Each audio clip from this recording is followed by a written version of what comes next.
তার জন্য উঠে পড়লাম ঘুম থেকে। দাদু মাঠে গিয়েছে গমের ভেয়ে পানি দিতে, তাও আমাকেও যেতে হবে, তার জন্য আমি বাড়ি থেকে বেরিয়ে পড়লাম। এখন আছি আমি রাস্তায় এসে দেখি রাজীবরাও এখানে আছে। রাজীব বলছে আমিও যাবো মাঠে খাবার দিতে ওর আব্বুকে। তারপরে তিনজনে মিলে হাঁটতে লাগলাম। এটা হচ্ছে আমাদের ডাড়ার পরে এখানে শ্যামলের সঙ্গে দেখা হয়ে গেলো। শ্যামলকে বললাম কোথায় গেছিলাম, বললো এখানেই জগ আনতে। তো শ্যামলের সাথে দেখা হওয়ার পর আমরা চলে আসলাম মাঠে এসে একটা খেসারির বই থেকে কিছু খেসারি তুলে খেয়ে নিলাম।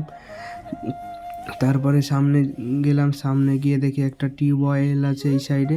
তো টিউবওয়েলের কাছে এসে রাজীব বললো আব্বুর জন্য পানি ভরে নিই বোতলে। তো পানি ভরেনি, তার জন্য আমি বললাম ঠিক আছে পানিটা ভরলে আমিও দেখি দাদু কী বলে। তারপরে রাজীব এখানে পানি ভরে নিল, আর আমাকে ওদিকে দাদু ডাকছে, তার জন্য রাজীবকে বললাম তুই জলটা ভরে নিয়ে যে ওই তোর আব্বুকে দিয়ে আয়, আর আমি এখানে এসে ঘাসটা ভরে নিলাম বস্তায়, আর দাদুকে